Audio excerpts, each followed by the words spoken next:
berdoalah kepada Allah minta afiat. Minta afiat. Afiat itu artinya kesehatan, keselamatan dalam hal apapun, terutama dalam hal agama. Kalau kesehatan penyakit dunia, ujung-ujungnya kan mati selesai. Tapi kalau penyakit agama, diantaranya was-was, ini bahaya.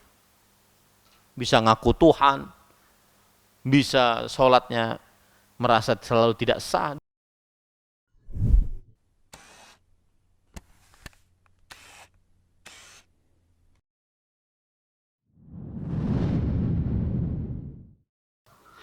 Assalamualaikum warahmatullahi wabarakatuh.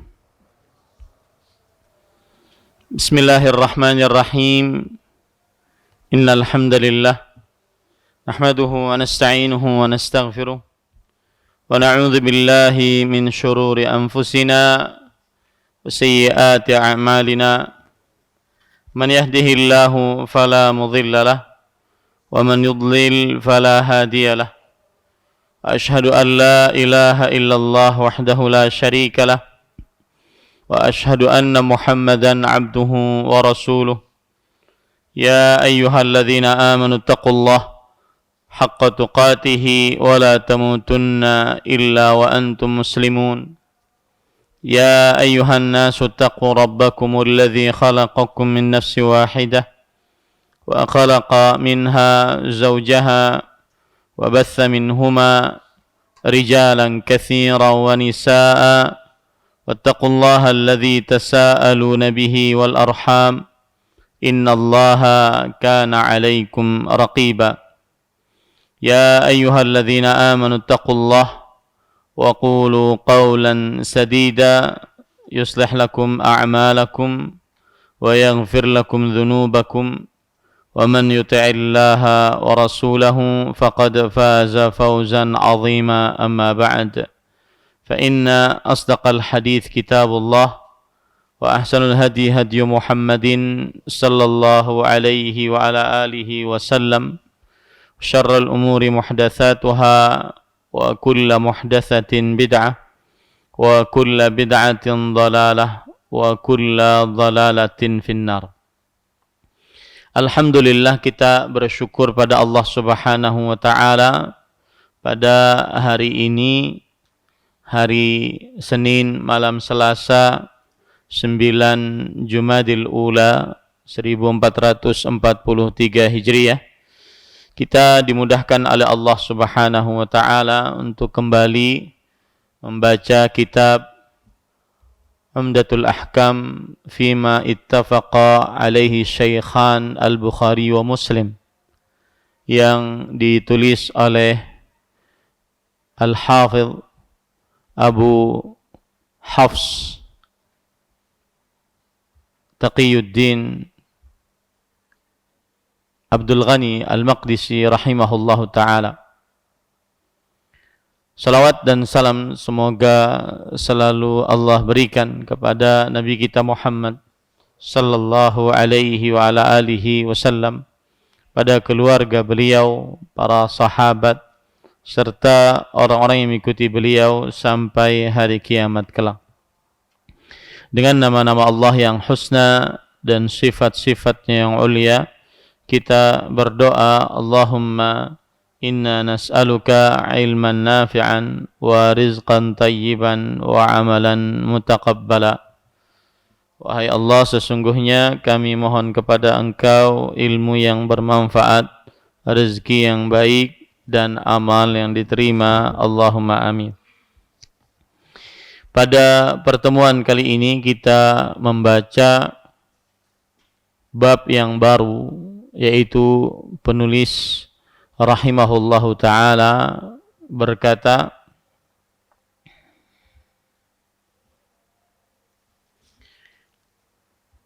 setelah kita membicarakan panjang lebar pada bab yang ketiga, babul mashi alal khuffain, bab mengusap di atas dua sepatu khuf, maka ini adalah bab yang keempat.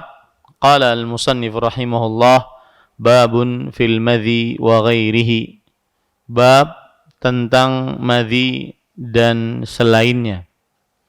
Karena nanti penulis di dalam bab ini tidak hanya menyebutkan tentang hukum madhi, tapi juga membicarakan hukum-hukum yang lain, seperti kentut, ataupun juga kencing, dan yang lain-lainnya yang disebutkan oleh penulis di dalam bab ini.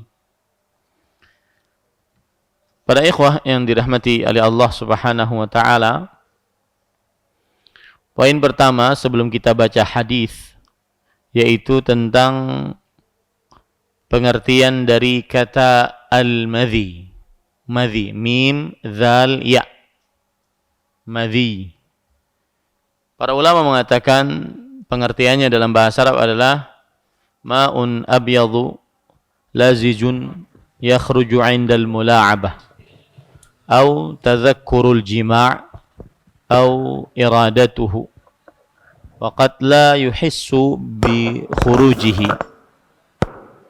Madhi adalah cairan putih kental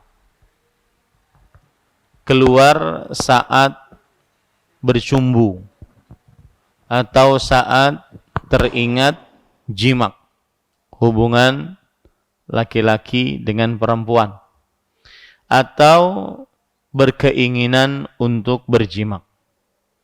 Dan terkadang keluarnya tidak terasa. Itulah pengertian daripada madhi. Dia air cairan yang bening dan kental yang keluar saat dalam keadaan bercumbu ataupun teringat jimak, hubungan laki-laki dan perempuan, atau berkeinginan untuk berjimak. Dan terkadang keluarnya tidak terasa. Sedangkan al-wadi huwa al-balal alladhi yakhruju min adh-dhakar ba'da al-bawl fil ghalib wa qad yakhruju ba'da hamli syai'in thaqil. Ada istilah yang kedua yaitu wadi, waw dal ya, wadi, waw dal ya, wadi. Dia adalah cairan yang keluar dari kemaluan laki-laki setelah kencing. Kebanyakan setelah kencing. Keluar dari kemaluan laki-laki dan kebanyakan keluar setelah kencing. Dan terkadang keluar setelah membawa benda yang berat. Dan terkadang keluar setelah membawa benda yang berat. Ini pengertian madhi dan juga wadi. Baik, kita baca hadisnya.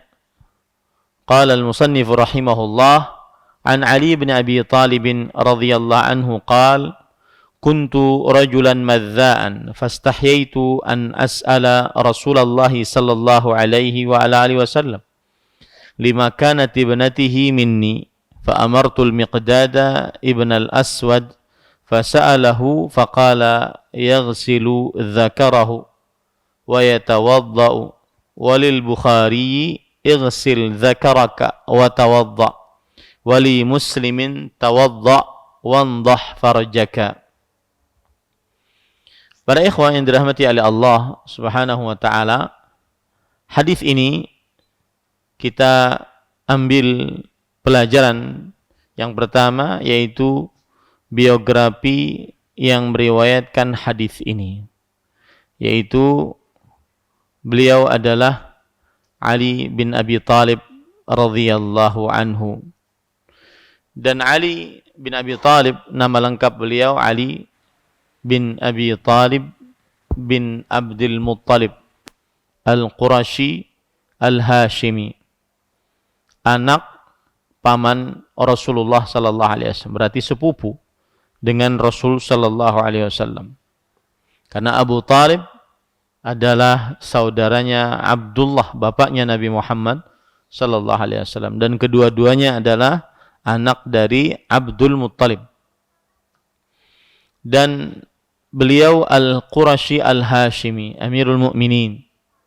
Amirul Mukminin adalah gelar untuk pemimpin sepeninggal Rasul sallallahu alaihi wasallam setelah Abu Bakar As-Siddiq. Jadi Abu Bakar As-Siddiq radhiyallahu anhu gelarnya adalah Khalifatu Rasulillah. Khalifahnya, penggantinya Rasul sallallahu alaihi wasallam. Kemudian setelah Abu Bakar radhiyallahu anhu meninggal digantikan oleh Umar bin Khattab. Dan Umar bin Khattab semestinya gelarnya Khalifatu Rasulillah, Khalifati Rasulillah sallallahu alaihi wasallam. Khalifahnya Rasulullah sallallahu alaihi wasallam. Akan tetapi karena dua khalifahnya Rasulullah sallallahu alaihi wasallam, maka akhirnya orang pertama yang bergelar Amirul Mukminin, pemimpinnya orang-orang beriman adalah Umar bin Khattab. Kemudian setelah itu Utsman bin Affan, setelah itu Ali bin Abi Thalib radhiyallahu anhu. Dan beliau adalah khalifah yang keempat. Dan kedudukan beliau di antara para sahabat adalah seperti kedudukan beliau sebagai khalifah. Jadi beliau adalah manusia keempat terbaik setelah para nabi dan para rasul. Abu Bakar, Umar, Utsman, kemudian Ali bin Abi Thalib radhiyallahu anhu. Di kedudukan beliau sama dengan kedudukan beliau di dalam kekhalifahan. Manusia keempat setelah yang terbaik setelah para nabi dan para rasul.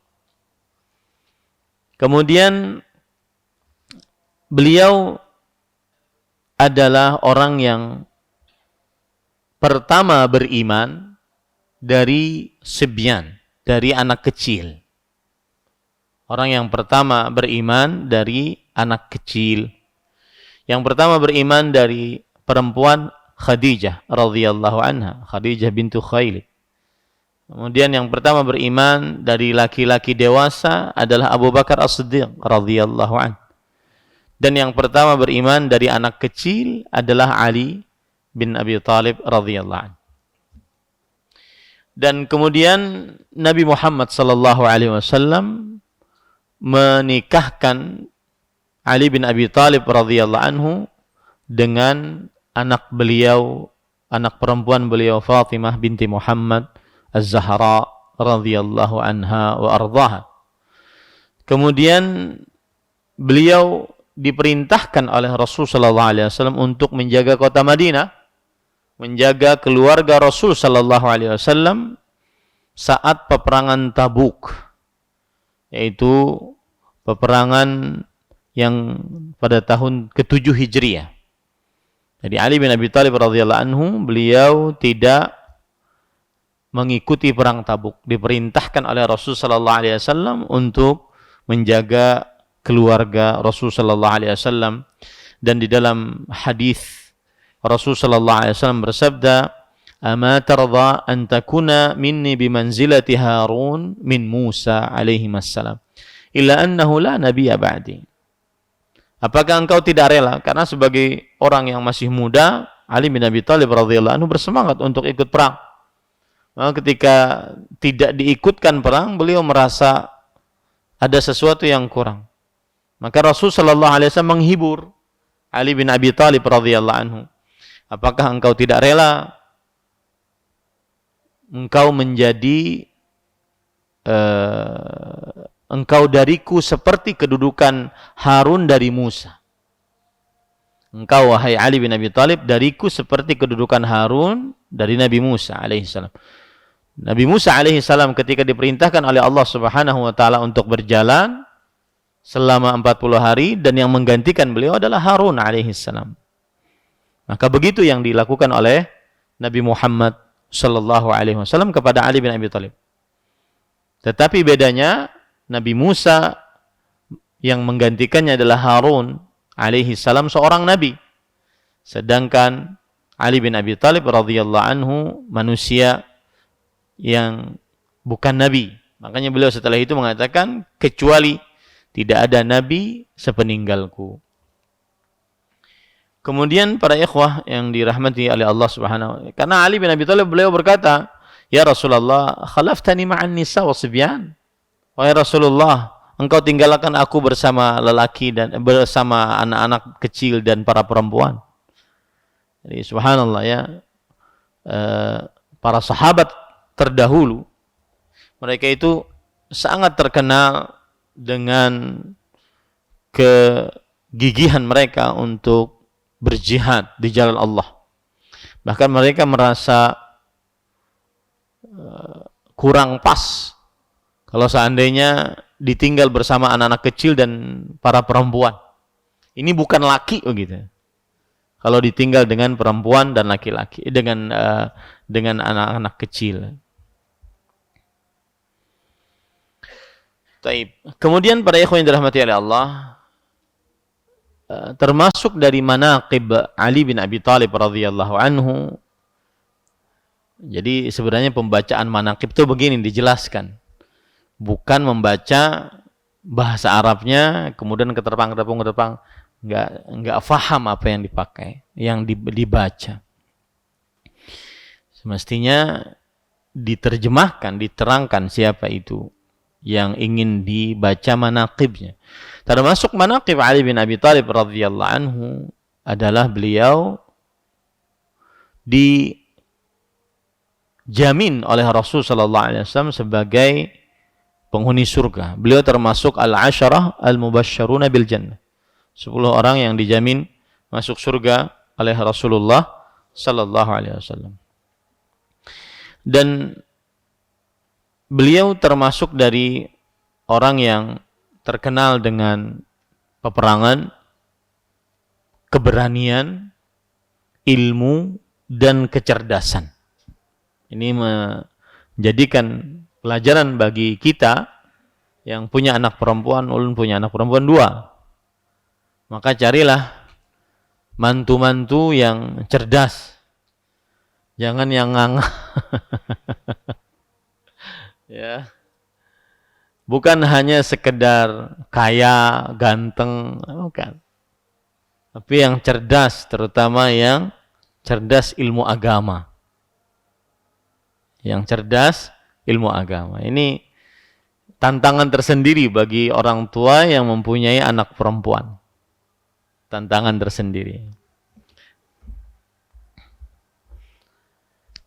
Kemudian Umar bin Khattab radhiyallahu anhu, beliau sampai-sampai memuji Ali bin Abi Thalib radhiyallahu anhu. Kata Umar bin Khattab, "Aqdana Ali."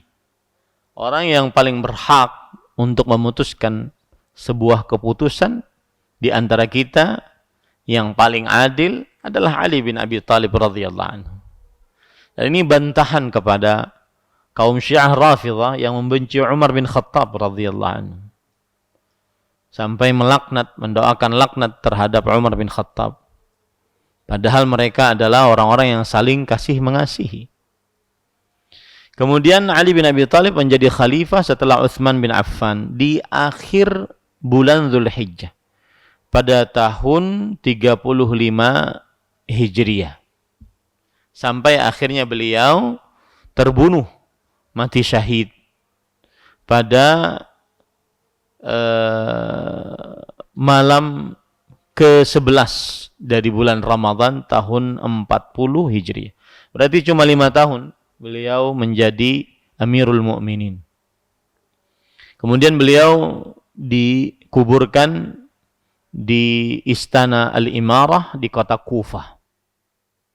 Ada yang mengatakan bahwasanya beliau dikuburkan di tempat yang tidak diketahui karena dikhawatirkan kaum Khawarij akan berbuat buruk terhadap kuburan beliau. Ini adalah Ali bin Abi Thalib radhiyallahu anhu. Kemudian para ikhwah yang dirahmati oleh Allah Subhanahu wa taala, tadi disebutkan di sini Ali bin Abi Thalib radhiyallahu anhu menuturkan, "Aku adalah seorang lelaki yang gampang keluar madhi." Ini berarti laki-laki memiliki sifat seperti itu, bahwasanya sering keluar madhi. Dan ini biasanya orang yang kuat dan pantas untuk berpoligami. Adapun yang lemah, kemudian tidak tahanan, maka jangan coba-coba. Kalau pindah ke uyuhan, ya sekarang lagi musim poligami, ulun ketiwasannya, pian pabila. Baik, para ikhwan yang dirahmati oleh Allah Subhanahu wa taala. Aku adalah seorang lelaki yang gampang keluar madhi. Madhi tadi sudah kita jelaskan, yaitu cairan yang kental dan bening. Keluar saat teringat hubungan badan atau ketika teringat syahwat terhadap perempuan. Dan kadang keluarnya tidak terasa. Nah, ini yang harus diperhatikan. Kadang keluarnya tidak terasa. Sementara aku merasa malu untuk bertanya kepada Rasulullah sallallahu alaihi wasallam karena putri beliau. Maksudnya di sini adalah karena putri beliau, yaitu beliau merasa malu. Putri beliau adalah istri istri Ali bin Abi Thalib. Putri Nabi Muhammad sallallahu alaihi wasallam, Fatimah, adalah istri dari Ali bin Abi Thalib radhiyallahu anhu. Dan kenapa malu? Karena kan madhi tadi kita katakan keluar saat dalam keadaan bercumbu. Ya, bercumbu dengan istri. Makanya beliau malu. Nanti kan itu menunjukkan bahwa beliau sedang bercumbu dengan anak perempuan Rasul sallallahu alaihi wasallam. Dan ini adab yang harus diperhatikan, bahwasanya seorang muslim tidak menceritakan perihal jimak atau hal-hal yang berkaitan dengannya di hadapan kerabat istri atau di hadapan selainnya. Ini sekarang kita zaman media sosial. Dan manusia itu sangat tertular dengan apa yang dilihat dan apa yang didengar. Susah kita untuk tidak main media sosial. Melihat YouTube, melihat Facebook, melihat Instagram, melihat TikTok. Susah sebagian orang tidak melihatnya. Dan yang diperlihatkan di media sosial adalah memperlihatkan kemesraan. Menceritakan malam pertama antara suami istri. Apalagi yang menikah adalah public figure, artis, artisah. Kalau laki-laki artis, perempuan artisah. YouTuber terkenal misalkan. Ya, atau siapapun yang merupakan public figure. Maka tidak boleh diperlihatkan, diceritakan, dan ini adalah pelanggaran, harus dinasehati. Jadi jangan baper. Kalian adalah orang awam yang harus dinasehati oleh orang yang berilmu, dan terimalah itu nasihat. Jangan bawa perasaan, terima nasihat. Oh iya, kalau begitu kayak harus menjauhi. Semestinya hati yang bersih seperti itu. Jangan playing fiktif, yaitu bermain seperti dia yang tersakiti. Enggak. Memperlihatkan kemesraan di hadapan laki-laki yang bukan mahram, berpelukan, berciuman. Ini saya berbicara yang halal ya. Yang halal. Kita tidak membicarakan yang haram. Yang haram itu lain lagi kisahnya. Yang halal saja terlarang. Menceritakan malam pertama. Ya, apa? Walau hanya dengan isyarat. Berapa ronde kah? Ya, enggak boleh, tidak boleh diceritakan. Dan dia dosa besar. Bukan hanya sekedar dosa besar. Dalam hadis riwayat Imam Muslim dari Abu Sa'id Al-Khudri radhiyallahu an, Rasul sallallahu alaihi wasallam bersabda, "Inna min a'zamil amanati 'inda Allah yaumil qiyamah ar-rajul yufdhi ila imra'atihi wa tufdhi ilaihi thumma yanshuru sirraha. Sesungguhnya termasuk orang yang paling tidak amanah di sisi Allah pada hari kiamat adalah orang yang bergaul dengan istrinya dan istrinya melayani suaminya lalu dia sebarkan rahasianya. Enggak boleh. Dan Rasul sallallahu alaihi wasallam pernah bersabda dalam hadis riwayat Imam Ibnu Majah.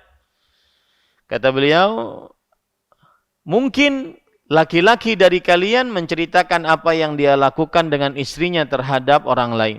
Atau mungkin istri dari kalian menceritakan apa yang dia lakukan dengan suaminya kepada orang lain. Kemudian ada seorang sahabat wanita berkata, innahum la yaf'alun wa innahunna la yaf'alna. Benar, mereka suka menceritakan itu. Laki-lakinya suka menceritakan, perempuannya suka menceritakan. Apa kata Rasulullah SAW? La taf'alu. Jangan kalian lakukan itu.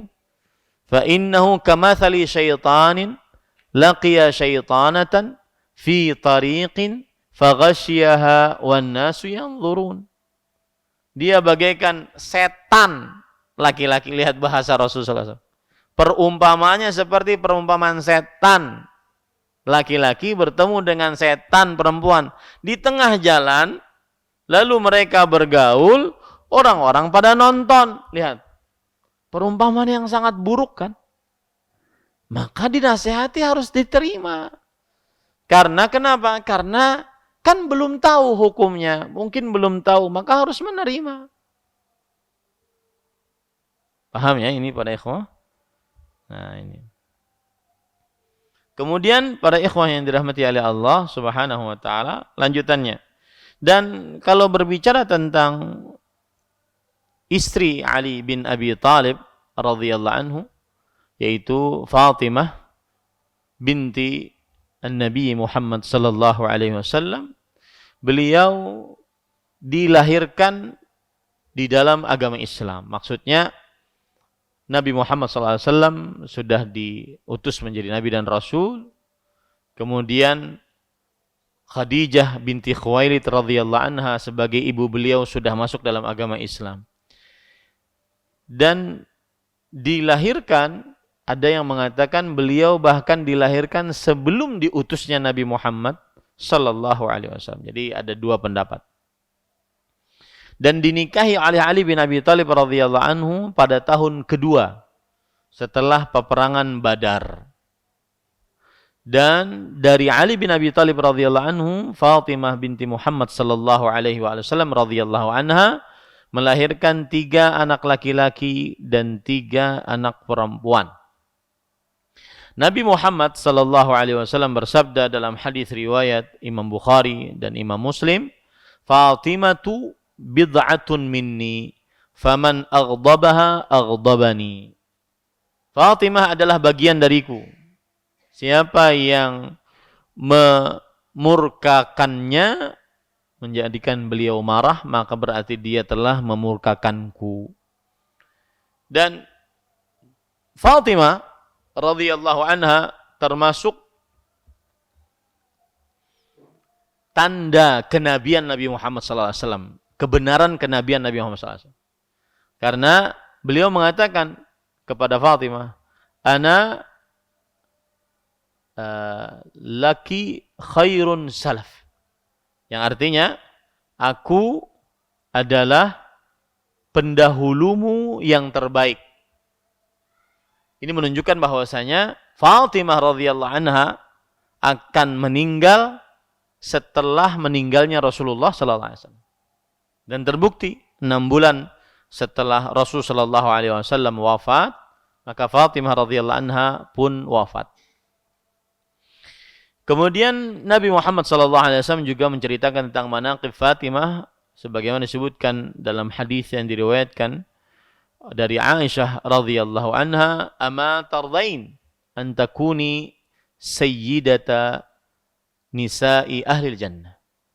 Apakah engkau tidak rela menjadi pemimpin perempuan yang masih muda dari pemimpin perempuan penghuni surga? Dan para ikhwan yang dirahmati oleh Allah Subhanahu wa taala, Nabi Muhammad sallallahu alaihi wasallam sering apabila Fatimah radhiyallahu anha datang, kemudian beliau menyambut. Beliau mengatakan, marhaban bibnati. Ini contoh yang harus kita contoh kepada anak perempuan kita. Ya, dan ulun pribadi merasakan itu. Kalau masuk rumah tidak disapa, tidak dirangkul, tidak disambut itu, kalau anak perempuan langsung merangutnya. Beda dengan anak laki-laki. Ya, dan itu akhlak Rasul sallallahu alaihi wasallam. Marhaban bibnati. Selamat datang, ya, wahai anak perempuanku. Kemudian Rasul sallallahu alaihi wasallam sering menundukkan beliau di samping kanan atau di samping kiri, kata Aisyah radhiyallahu anha. Ini termasuk daripada manaqib Fatimah radhiyallahu anha wa ardhaha. Dan beliau wafat di kota Madinah pada bulan Ramadan tahun ke-11 Hijriah. Dan beliau berumur pada waktu itu 24 tahun. Dan subhanallah ya, Nabi Muhammad SAW memiliki 3 anak laki-laki, 4 anak perempuan. 3 anak laki-laki meninggal saat bayi semua. Umur belasan bulan semua. 3 anak perempuan meninggal sebelum beliau berumur 20-an semua. Jadi kalau ada yang meninggal anaknya, kemudian sedih, putus asa, maka lihat saja musibah yang didapati oleh Rasul sallallahu alaihi wasallam, niscaya akan ringan terasa musibah tersebut. Nah, tidak ada musibah yang lebih berat dibandingkan yang dirasakan oleh para nabi. Asyaddun nasi bala'an al-anbiya, thumma al-amthal fal-amthal. Manusia yang paling berat ujiannya adalah para nabi. Kemudian orang-orang setelahnya, kemudian orang-orang setelahnya. Nah, itu yang dimaksud dengan karena putri beliau. Jadi Ali bin Abi Thalib radhiyallahu anhu malu bertanya kepada siapa? Rasul sallallahu alaihi wasallam secara langsung karena kedudukan putri beliau sebagai istri Ali bin Abi Thalib radhiyallahu anhu. Aku lalu menyuruh Al-Miqdad bin Al-Aswad. Nah, siapa Al-Miqdad? Nama beliau Al-Miqdad bin Amr bin Tha'labah Al-Kindi. Miqdad bin Ibn Amr bin Tha'labah bin Al-Kindi.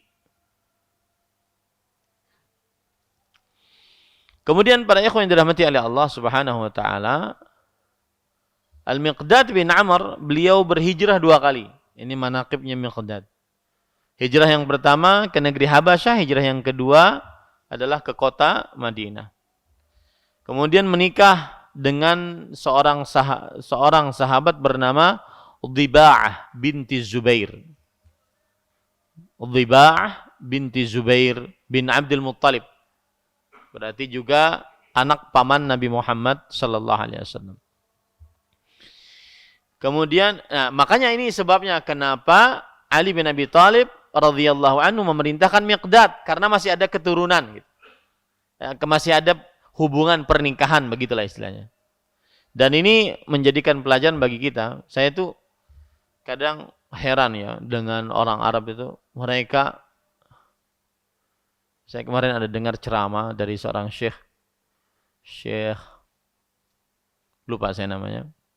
Yang jelas, kenapa Nabi Muhammad SAW itu diutus menjadi Rasul dan beliau dari Arab? Kenapa Rasul dari Arab? Gitu? Apa sebabnya? Salah satu sebabnya adalah karena orang Arab itu memiliki beberapa sifat yang luar biasa. Yang pertama, mereka la yakdzib. Mereka tidak pernah dusta. Orang Arab terdahulu tidak terkenal dusta. Al-Arabi la yakdzib. Kalau dusta itu aib bagi mereka. Aib. Nah, ini akhlak yang patut kita contoh.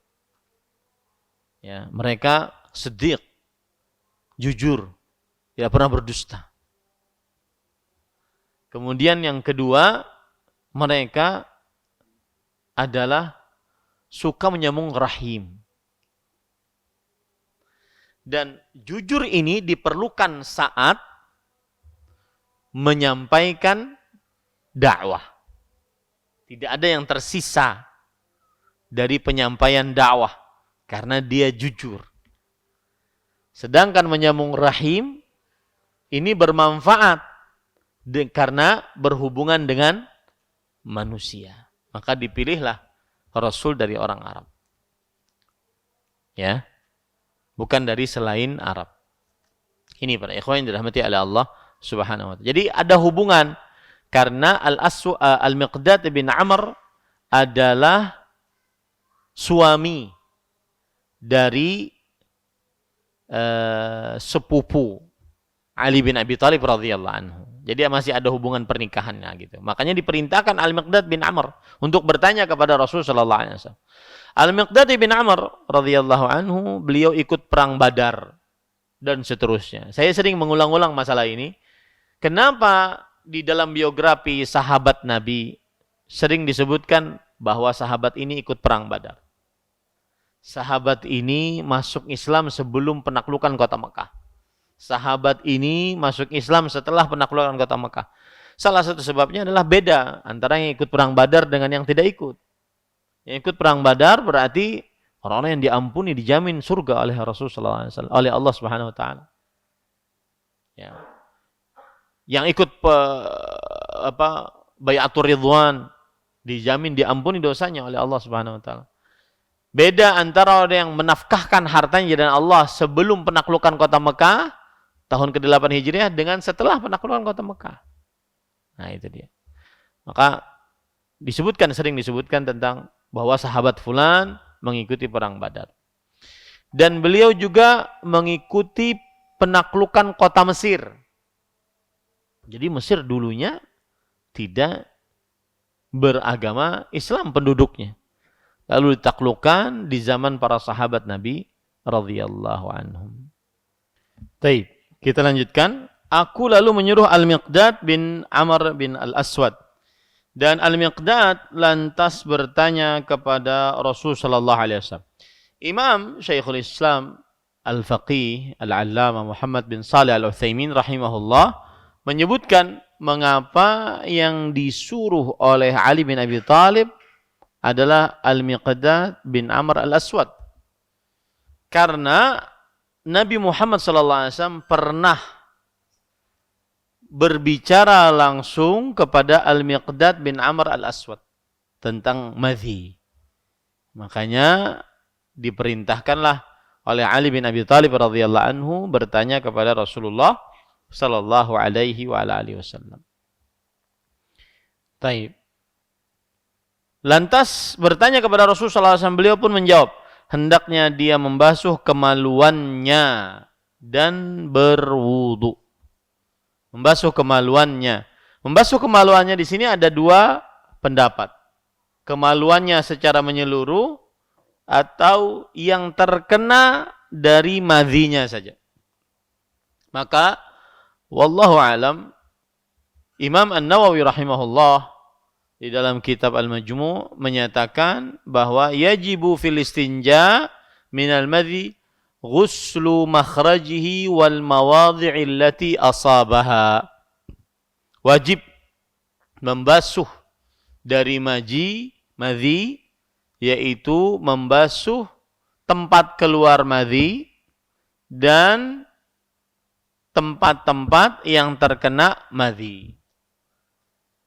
Ya, tempat keluar madhi dan tempat-tempat yang terkena madhi. Dan ini adalah pendapat kebanyakan para ulama rahimahumullahu ta'ala. Dan berwudu. Dalam riwayat Imam Bukhari disebutkan berwudulah dan basuhlah kemaluanmu. Jadi riwayat yang pertama basuh lalu berwudu. Riwayat Bukhari berwudulah dan basuhlah kemaluanmu. Wudu dulu baru suruh basuh. Riwayat yang ketiga dari riwayat Imam Muslim, berwudulah dan basuhlah kemaluanmu. Berwudulah dan basuhlah kemaluanmu. Jadi para ikhwan yang dirahmati oleh Allah, ini ada penjelasan sedikit agak pelik ya, mudah-mudahan bisa dipahami bahwa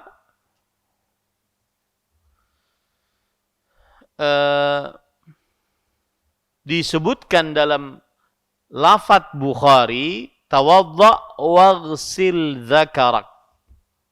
Berwudulah, kemudian basuhlah kemaluanmu. Nah, para ikhwah yang dirahmati oleh Allah Subhanahu wa taala, beginilah yang disebutkan dalam riwayat Bukhari, didahulukan berwudu dulu baru membasuh kemaluan. Ya, didahulukan dalam Bukhari bahwa berwudu dulu baru membasuh kemaluan. Sedangkan dalam buku kita, faqala yaghsilu dzakarahu wa yatawadda. Ya, di dalam kitab Umdatul Ahkam disebutkan hendaknya dia membasuh kemaluannya dan berwudu. Nah, bagaimana ini? Paham bedanya? Paham maksudnya ulun ya? Jadi kan di dalam kitab kita, kitab Umdatul Ahkam, disuruh basuh kemaluan dulu, kalau keluar madhi, baru setelah itu apa? Berwudu. Tapi dalam kitab aslinya, ini kan kitab Umdatul Ahkam, kitab hadis yang diambil hadis-hadisnya dari Sahih Bukhari dan Sahih Muslim. Dalam kitab aslinya Sahih Bukhari hanya menyebutkan didahulukan berwudu lalu basuh kemaluan. Nah, bagaimana ini? Tentunya kita mengambil riwayat yang asli dari Sahih Bukhari. Oleh karena itu nanti ini masuk ke dalam hukum fikih, berarti berwudu dulu lalu setelah itu basuh kemaluan. Tapi ada yang mengatakan seperti Al-Hafidz Ibnu Hajar Al-Asqalani rahimahullah, bahwasanya yang jelas boleh membasuh kemaluan dulu baru berwudu. Karena tidak ada urutan harus berwudu dulu kemudian basuh kemaluan. Jadi boleh membasuh kemaluan dulu baru berwudu. Ya, ini para ikhwah. Taib. Sekarang para ikhwah, pertanyaan atau permasalahan yang pertama yang berkaitan dengan hadis ini. Membasuh madhi, apakah harus dengan air atau boleh dengan batu? Membasuh madhi. Ini kalau seandainya kita tidak ada air di perjalanan, apakah boleh dengan air atau dengan batu? Maka jawabannya para ikhwan yang dirahmati oleh Allah, Al-Hafidz Ibnu Hajar ketika mensyarah hadis ini dalam kitab Fathul Bari, beliau berkata, wastadalla bihi Ibnu Daqiqil 'Id ala ta'ayyunil ma fihi dunal ahjar wa nahwiha. Imam Ibnu Daqiqil 'Id yang mempunyai kitab Ihkamul Ahkam, Syarh Umdatul Ahkam, ulama Islam mazhab Syafi'i yang wafat pada tahun 702 Hijriah. Beliau ketika mensyarah hadis ini bahwa kalau membasuh madhi wajib dengan air. Tidak cukup dengan apa? Dengan batu. Kenapa demikian? Lianna zahiruhu yu'inul ghasl. Karena batu itu hanya membantu untuk membasuh. Asalnya adalah membasuh dengan apa? Dengan air. Nah, ini para ikhwan yang dirahmati oleh Allah Subhanahu wa ta'ala. Jadi membasuhnya dengan air.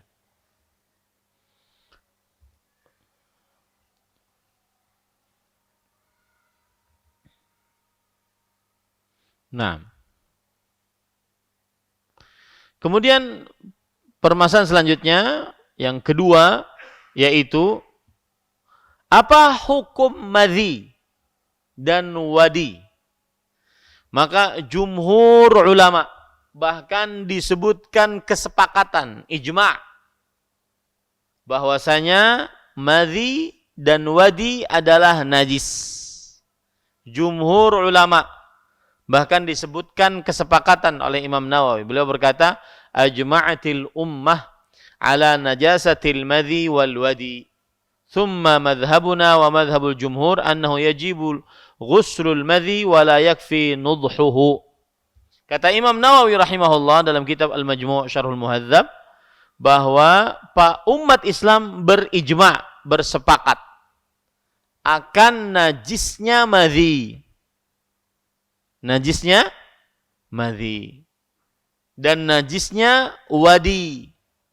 Apa tadi wadi? Cairan yang keluar setelah kencing atau setelah mengangkat beban yang berat. Dan mazhab kita yaitu mazhab Syafi'i kata Imam Nawawi dan mazhab jumhur ulama bahwa wajib membasuh madhi. Tidak cukup hanya dengan mencipratnya. Wajib dibasuh. Ya, wajib dibasuh. Nah.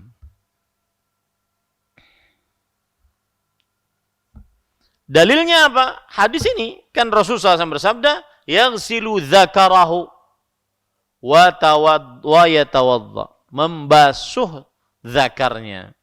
Membasuh tidak mungkin sesuatu diperintahkan untuk dibasuh kecuali karena itu adalah najis. Karena itu adalah najis. Kemudian berwudulah. Ya, ini menunjukkan bahwa madhi atau wadi adalah najis, wajib dibasuh. Baik. Kemudian para ikhwan yang dirahmati oleh Allah Subhanahu wa taala. Hadis yang ke-25. Dari saya bacakan hadisnya, An Abbad bin Tamim an Abdullah bin Zaid bin Asim al-Malmazini radhiyallahu anhu qala شُكِيَ إلى النبي صلى الله عليه وسلم الرجل يخيل إليه أنه يجد الشيء في الصلاة فقال لا ينصرف حتى يسمع صوتا أو يجد ريحا. Yang artinya dari Abbad bin Tamim menuturkan bahwa Abdullah bin Zaid bin Asim al-Mazini radhiyallahu anhu berkata bahwa Rasulullah SAW ditanya tentang orang yang seolah-olah merasakan sesuatu ketika mengerjakan sholat. Nabi menjawab, janganlah dia pergi, yaitu maksudnya membatalkan sholatnya sebelum mendengar suara kentut atau mencium bau kentut. Taib. Poin pertama dari hadis ini adalah biografi para perawi yang meriwayatkan hadis ini. Beliau Abbad bin Tamim bin Zaid, seorang tabi'i, thiqah. Jadi kalau kita menyebut tabi'i itu yang melihat sahabat beriman dan mati dalam keimanan. Maka kita beri gelar mereka sesuai dengan yang diberikan gelar oleh para ahli hadis. Thiqah. Thiqah itu artinya terpercaya. Adapun sahabat Nabi enggak perlu dikatakan thiqah. Kenapa? Karena sahabat Nabi sudah dijamin oleh Allah Subhanahu wa taala. Cukup mereka dapat gelar radhiyallahu anhu itu sudah cukup. Ya, tidak perlu thiqah. Tapi kalau tabi'i dan yang setelahnya kita bisa katakan thiqah. Taib. Kemudian pada ikhwan yang dirahmati oleh Allah Subhanahu wa taala, Abdullah bin Zaid bin Asim ini sudah kita pelajari hadisnya, yaitu pada hadis yang ke-7.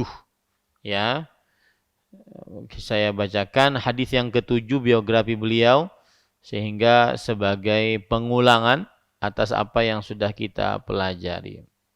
Perhatikan baik-baik, Abdullah bin Asim.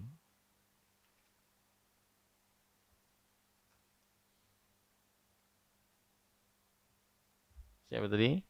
Abdullah bin Zaid bin Asim al-Mazini rahimahullahu ta'ala, radhiyallahu anhu.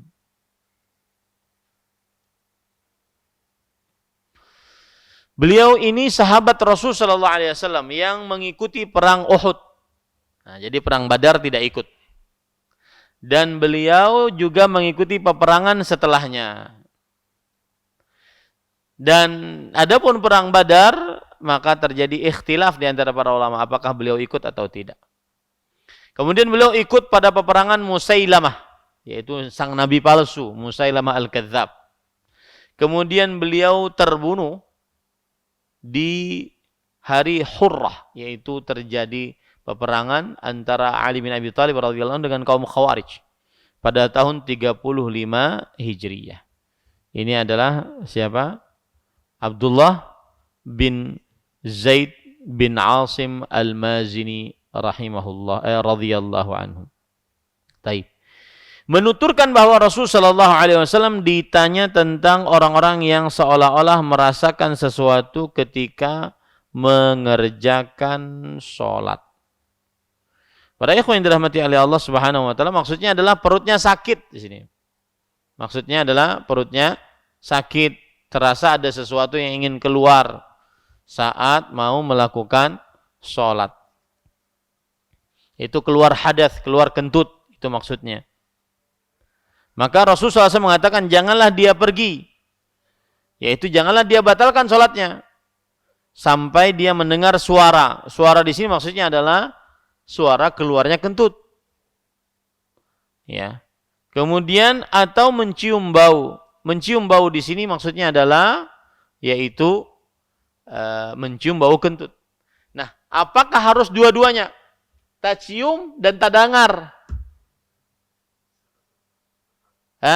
Maka para ulama menjelaskan, lihat subhanallah ya, para ahli fikih itu sampai sedetil itu menjelaskan. Kata mereka, ini litanwi'. Au di sini adalah litanwi'. Kan au di situ bahasanya. Rasulullah SAW bersabda, la yansarif hatta yasma'a sautan au yajida rihan.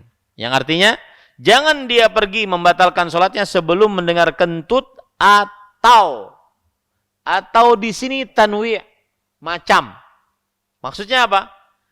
Baik dia mencium bau atau mendengar kentut. Salah satu dari keduanya baru boleh membatalkan sholat. Tidak mesti terkumpul dua-duanya. Ada terdengar suara tapi kada berbau? Jar. Apakah aku membatalkan atau tidak? Ada baunya tapi tidak terdengar suara. Apakah aku membatalkan atau tidak? Apakah harus dua-duanya? Maka para ulama mengatakan tidak. Tetapi salah satu dari keduanya. Ya, ini para ikhwan yang dirahmati oleh Allah Subhanahu wa taala. Kemudian di dalam hal ini tidak ada dalil bagi yang berpendapat bahwa mengusap dubur tidak membatalkan wudu. Ya, mengusap dubur tidak membatalkan wudu. Jadi kata mereka ada yang berdalil bahwa dengan hadis ini berarti mengusap dubur tidak membatalkan wudu, kata mereka. Karena kan dulu pakaiannya kan tidak tertutup seperti ini. Dulu pakaian para sahabat itu kan sederhana. Pakai sarung kadang-kadang, pakai baju, kemudian bisa dimasukkan. Mungkin ada yang keluar dia pegang. Kalau pun ada yang keluar, maka dia pegang. Nah, sebagian ulama berpendapat bahwasanya dengan hadis ini tidak mengapa mengusap dubur tidak membatalkan wudu. Tapi pendapat yang lebih kuat tidak ada pendalilan dari hadis ini untuk perkara seperti itu. Taib. Imam Nawawi rahimahullah berkata dalam kitab Al-Minhaj Syarah Nawawi ala Sahih Muslim, yu'lamu wujudu ahadihima wa la yushtaratu as-sama'u wasyammu bi ijma'il muslimin. Artinya diketahui keberadaan salah satu dari keduanya, tidak disyaratkan dua-duanya harus ada dengan ijma' kaum muslimin. Ini sebagaimana sudah kita sebutkan tadi. Cukup terdengar suara atau tercium bau, tidak mesti harus apa? Dua-duanya. Nah, ini para ikhwan yang dirahmati oleh Allah Subhanahu wa taala. Taib. Para ikhwah yang dirahmati oleh Allah Subhanahu wa taala, hadis ini hadis agung. Imam Nawawi berkata, saya bacakan perkataan beliau. Di dalam kitab beliau Al-Minhaj Syarah Nawawi ala Sahih Muslim. Hadzal haditsu aslun min usulil Islam. Hadis ini adalah pokok dari pokok-pokok ajaran Islam. Wa qa'idatun 'azimatun min qawaidil fiqh, dan kaidah yang agung dari kaidah-kaidah fiqh. Wa hiya annal asya'a yuhkamu bi baqa'iha 'ala usuliha hatta yatayaqqana khilafu dzalik. Ini penting bagi orang yang sering was-was. Dan biasanya yang sering was-was itu yang ahli ibadah, ahli salat, ahli masjid. Ya. Dan syaitan mengganggu dari situ. Kata Imam Nawawi bahwa segala sesuatu dihukumi dengan asalnya sampai diyakini kebalikannya. Asalnya kita sudah berwudu, lalu ada sesuatu, pinanya ada yang keluar, Maka kalau masih ada pinanya, tapi belum yakin keluar, maka tidak boleh dinyatakan keluar. Paham? Ini sering sekali saya dapati. Orang-orang yang was-was dari ahli ibadah. Terutama was-was saat beristinja. Kita buang air kecil, buang air besar, lalu kita beristinja, lalu kita berwudu, lalu kita sholat. Di tengah-tengah sholat, entah itu perutnya ada sesuatu, seakan-akan ada yang keluar. Maka jangan dirubah keyakinan kita. Keyakinan kita apa? Sudah berwudu. Dalam keadaan suci. Jangan dirubah kecuali yakin kita batal. Cara menentukan kita yakin batal bagaimana?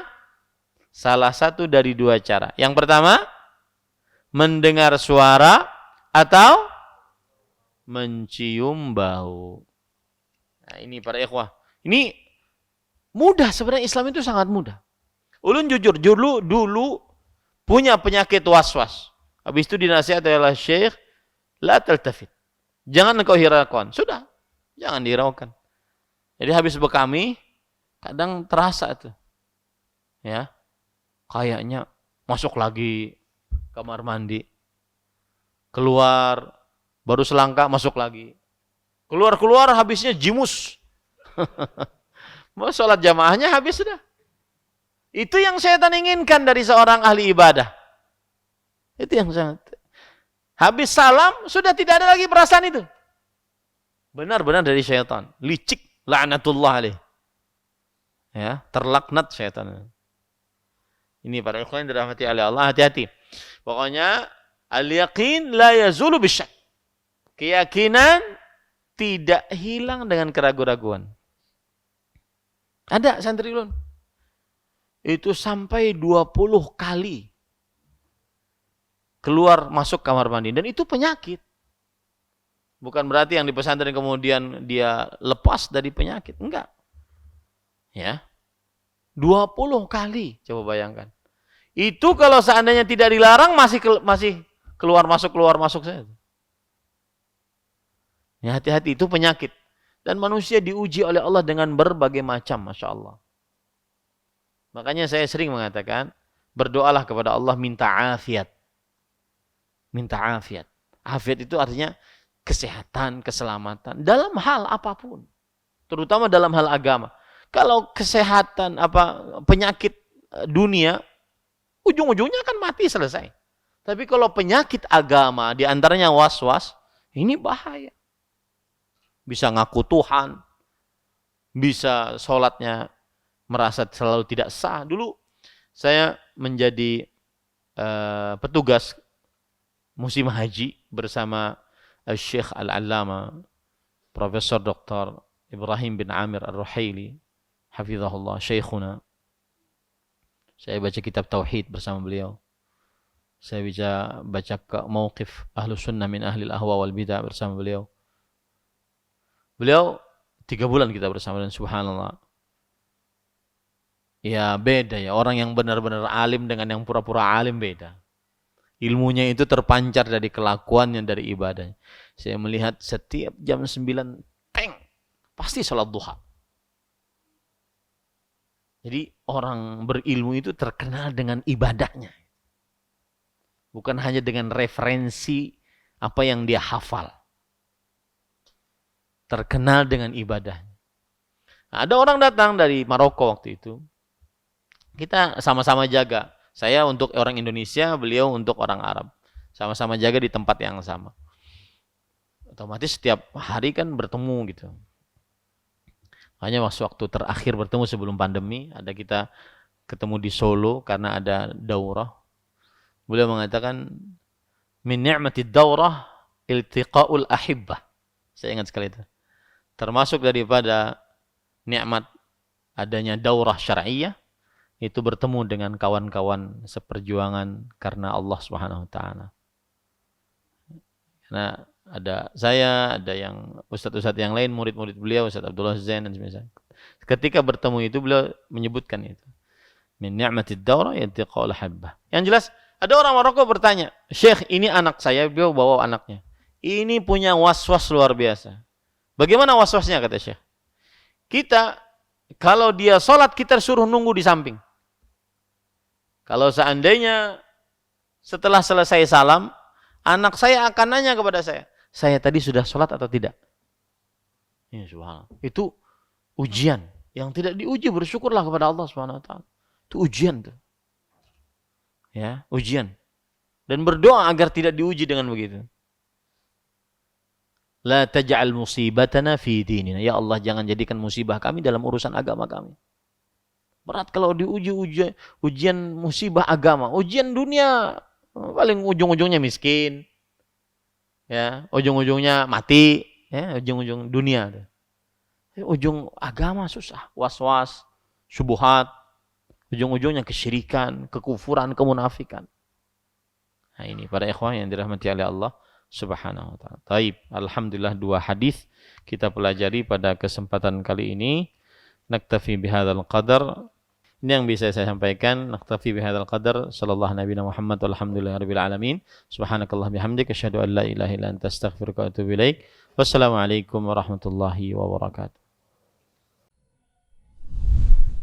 Terima kasih. Jazakumullah khairan wa barakallahu fikum. Video ini dibuat atas partisipasi dari donasi Anda. Semoga menjadi amal jariah bagi Anda semuanya.